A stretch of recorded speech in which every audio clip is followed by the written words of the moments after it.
નમસ્તે વિદ્યાર્થી મિત્રો. સંચાલનનું જે પેપર આપણે સ્ટડી કરી રહ્યા છીએ, જેને બિઝનેસ ઓર્ગેનાઇઝેશન એન્ડ મેનેજમેન્ટ એવું નામ આપવામાં આવેલું છે, આપણે શોર્ટમાં એને મેનેજમેન્ટ તરીકે ઓળખીએ છીએ. એમાં સૌથી પહેલાં આપણે મેનેજમેન્ટની વાત કરી કે મેનેજમેન્ટ શું છે, મેનેજમેન્ટનું જે આખું સ્વરૂપ છે એને સમજવાનો આપણે પ્રયત્ન કર્યો. બીજા તબક્કામાં આપણે સંચાલનનું જે પહેલું કામ છે આપણે એને સમજવાનો પ્રયત્ન કર્યો, and that is A planning, એટલે આયોજન. શરૂઆતમાં જે આપણે વાત કરી એ હતી આયોજનનો અર્થ, આયોજન શું છે એ અંગેની. કે આયોજન શબ્દ આપણે સાંભળીએ તો બહુ છીએ. આયોજન એ આપણા જીવન સાથે વણાયેલો અને આપણા જીવન સાથે સંકળાયેલો એક બહુ રૂટીન કહી શકાય એવો એક શબ્દ છે. પણ એ શું છે, એ કઈ રીતે કામ કરે છે, એની આપણને બહુ ખ્યાલ હોતો નથી. આપણે શબ્દ ઓળખીએ છીએ પણ એ શબ્દનો જે આખો જે થીમ છે એને આપણે બહુ સમજતા હોતા નથી. અને આપણે જેની વાત કરવાના છીએ એ છે બિઝનેસ પ્લાનિંગ, ધંધાકીય આયોજન. ખરેખર તો આપણા ટોપિકનું નામ છે ધંધાકીય આયોજન, પણ આપણે એટલું બધું લાંબુ ક્યારેય લખતા નથી. આપણે જસ્ટ સિમ્પલમાં આયોજન, પ્લાનિંગ તરીકે આપણે એને ઓળખીએ છીએ. તો આપણે સૌથી પહેલાં તો એ બાબતની ચર્ચા કરી કે આયોજન શું છે, વોટ ઇઝ ધીસ. તો આપણે એને સમજવા માટે થઈને હજુ આગળ જઈએ, થોડાક ઊંડાણમાં ઉતરીએ. સંચાલનનું જે એક ઇમ્પોર્ટન્ટ કહી શકાય એવું જે કાર્ય છે, બરાબર, તો એને આપણે ઓળખવું છે, આપણે એને ડાયજેસ્ટ કરવું છે, આપણે એને આઈડેન્ટિફાય કરવું છે. તો આપણે ઊંડા ઉતરીએ.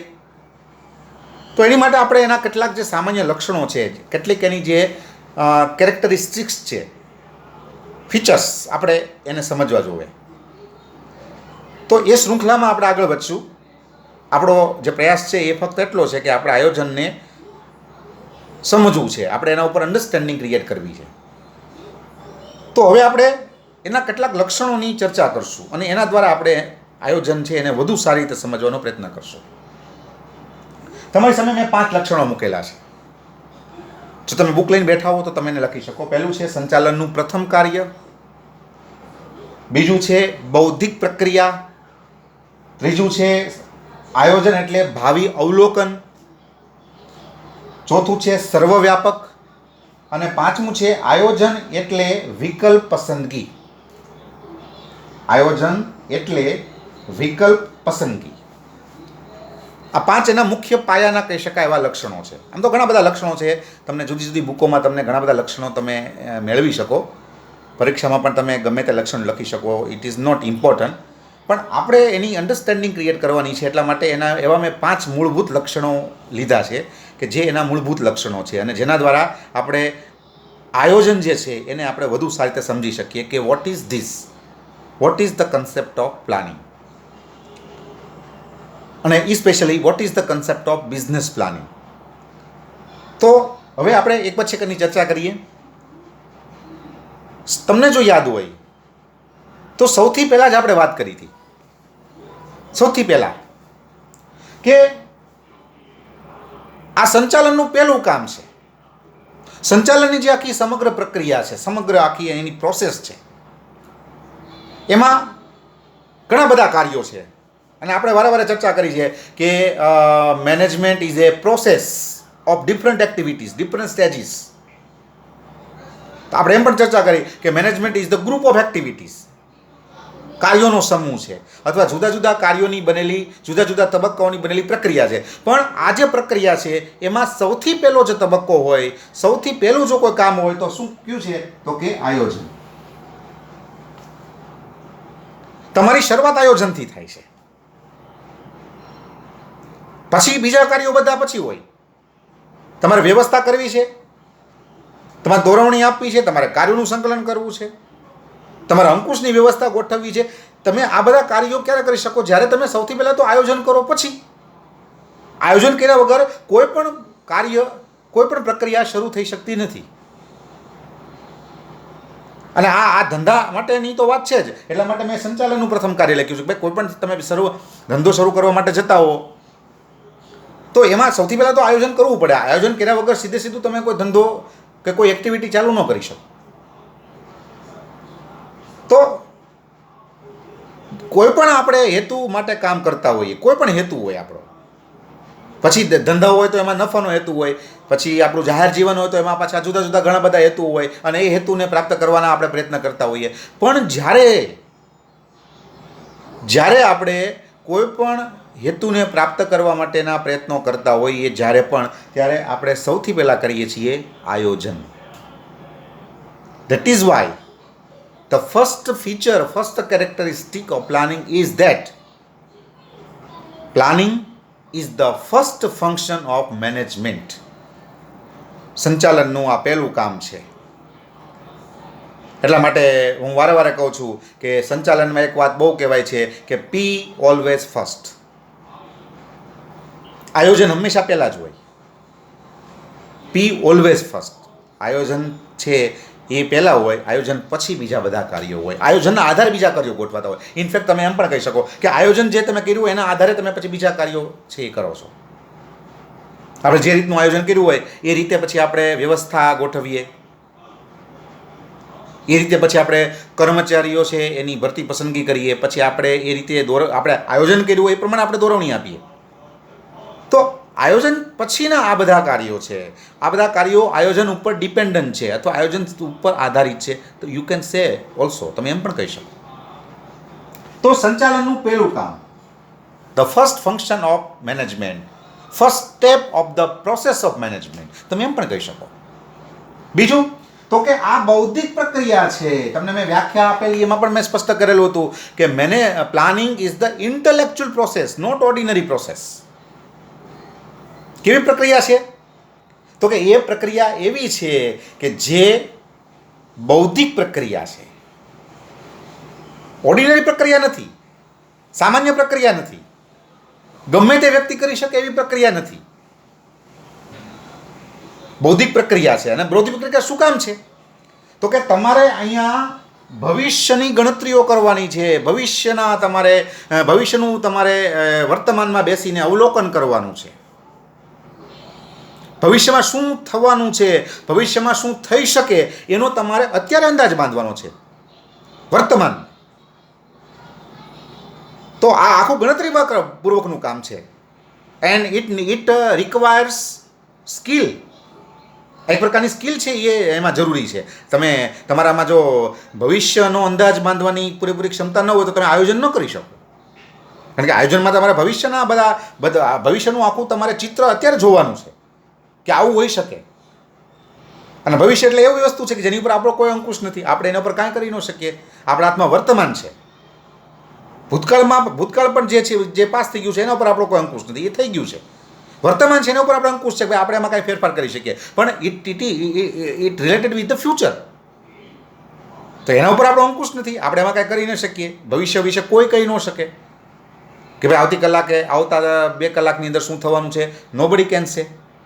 અને તમારે એનો અંદાજ અત્યારે બાંધવાનો છે કે તમે જે હેતુ માટે જે રસ્તા ઉપર જવાના છો, જે કાર્યો કરવાના છો, જે તમે કહી શકાય તમે જે કાંઈ એક્ટિવિટીઝ તમે કરવાના છો,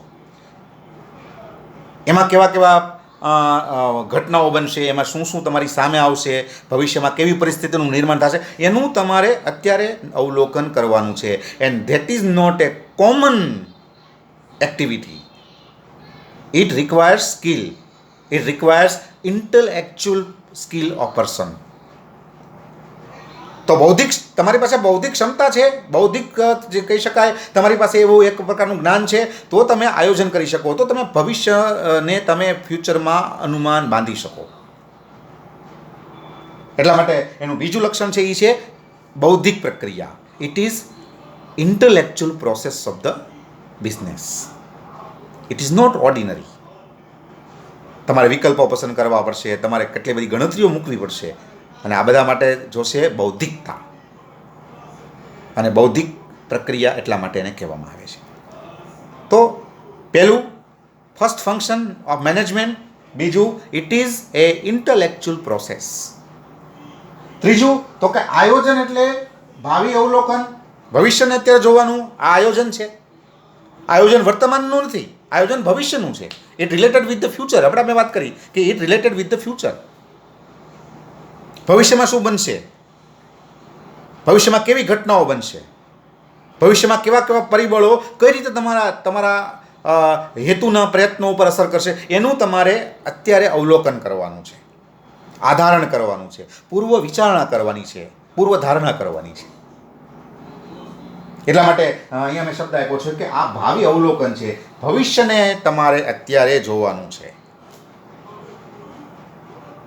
તમે છો વર્તમાનમાં પણ તમારે જોવાનું છે ભવિષ્ય, અને એનો બની શકે એટલો તમારે ચોક્કસ અંદાજ બાંધવાનો છે. 100% ચોક્કસ અંદાજ તો કોઈ બાંધી જ ન શકે, કારણ કે એક ઓલું ગુજરાતીમાં કહેવાય છે ને કે ન જાણ્યું જાનકી નાથે કાલે શું થવાનું છે. જો જાનકીનાથ એટલે રામ ભગવાન જે હતા, ભગવાન હતા, એને ખબર નહોતી કે આવતીકાલ શું થવાનું છે. એને પણ એ વસ્તુની ખબર નહોતી. તો પછી આપણે તો we are the common people, આપણને તો ભવિષ્યનો આપણે 100% અંદાજ બાંધી જ ન શકીએ, 100% સાચો અંદાજ તો ન જ બાંધી શકીએ. પણ બને એટલું તમારે એનો સાચો અંદાજ બાંધવાનો પ્રયત્ન કરવાનો છે, તમારે એનું એવું અવલોકન કરવાનું છે. That is why it is related with the future. It is future forecasting, future viewing. તમે એમ પણ કહી શકો ફ્યુચર વ્યુઇંગ છે, ભવિષ્યને જોવાનું છે. કે ભાઈ આપણે, હું તમને એક સાદું એક્ઝામ્પલ આપું. ભાઈ આપણે માની લો કે આપણા ઘરમાં મેરેજ છે, ક્યારે છે તો કે ભાઈ આવતા જાન્યુઆરીમાં છે હજી તો. પણ તમારે અત્યારે બેસીને તમારે એનું બધું આખું ચિત્ર તૈયાર કરવાનું છે. વાડી, મંડપ ડેકોરેશન, બીજા ફોર એક્ઝામ્પલ જમણવાર, આ બધું તમારે અત્યારે બેસીને જોવાનું છે, એનો અંદાજ બાંધવાનો છે. તો આયોજન એટલે ભાવિ અવલોકન, future viewing, to see the future. અને પછી સર્વવ્યાપક છે. નંબર 5 4 સર્વવ્યાપક, બધે જ જરૂર છે. જો આખા બિઝનેસની કોઈ વાત નથી. It is not only matter of business management. આ તો બધાની વાત છે. કોઈ પણ સંસ્થા અથવા કોઈ પણ હેતુ માટે કામ કરતા હો કોઈ પણ જૂથ જ્યારે પોતાનો હેતુ સિદ્ધ કરવાનો પ્રયત્ન કરે ત્યારે તમારે પહેલાં જોવે છે આયોજન. પછી તમારી સંસ્થા એ નફાલક્ષી સંસ્થા હોય કે બિન નફાલક્ષી હોય, તમારો હેતુ પછી નફો કમાવાનો હોય કે પછી સમાજ સેવા કરવાનો હોય કે પછી કોઈ સાંસ્કૃતિક પ્રવૃત્તિ કરવાનો હોય, તમારો હેતુ ગમે તે હોય, તમે કોઈ હેતુ માટે જ્યારે કામ કરો છો ત્યારે તમારે જરૂર છે આયોજનની. તો it is universal, it is for all. આ ફક્ત ધંધાની બાબત નથી. હમણાં મેં વાત કરી કે ભાઈ આપણા ઘરે એક પ્રસંગ સામાન્ય આવે છે ફોર એક્ઝામ્પલ, તો આપણે એનું પણ આયોજન કરવું પડે. પ્રસંગ નાનો કદાચ હોઈ શકે. દિવાળી ઉપર માનો કે આપણા કુટુંબમાં કે આપણે નાનો પ્રસંગ કરવાનો છે, બહુ નાનો એવો પ્રસંગ છે, પણ છતાં તમારે એનું આયોજન તો કરવું પડે. તમારે એના વિશે વિચારવું પડે અત્યારથી જ. મોટો કોઈ પ્રસંગ હોય તો એનો પણ તમારે વિચાર અત્યારથી કરવો પડે. ધંધો શરૂ કરવો છે, નફો કમાવવો છે, આવક મેળવી છે, તો એની માટે પણ તમારે આયોજન કરવું પડે. ઇટ મીન્સ આ બધા માટેની વાત છે. ઇન શોર્ટ, જ્યારે આપણે જ્યારે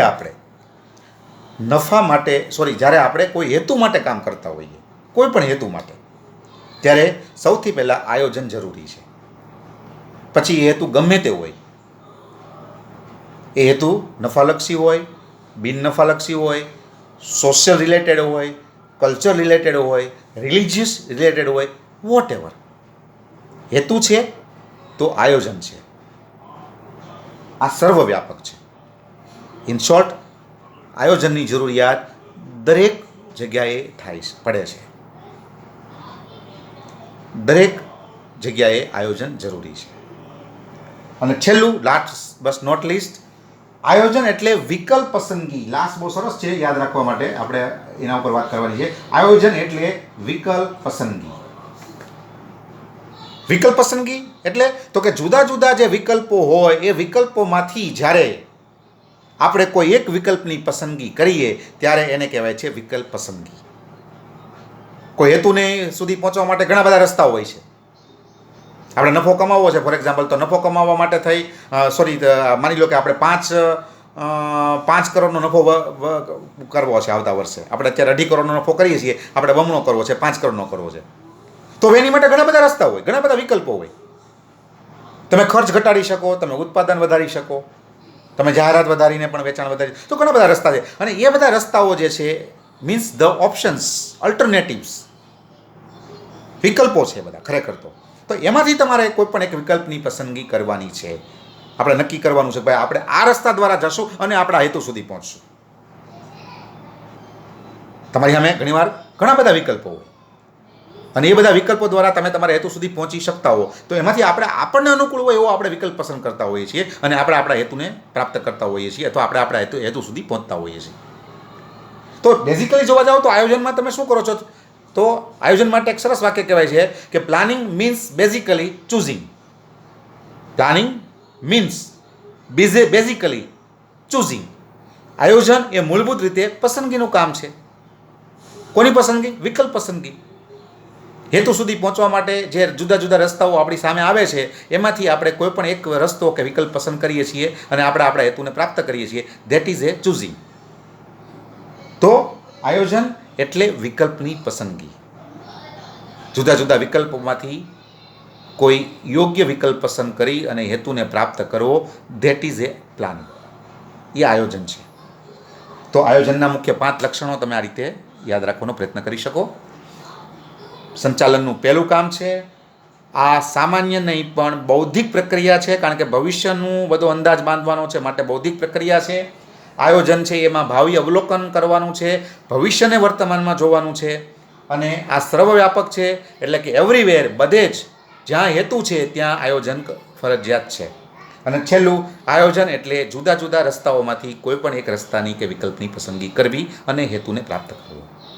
તો આ એના મૂળભૂત 5 લક્ષણો તમે યાદ રાખવાનો પ્રયત્ન કરી શકો. Thank you.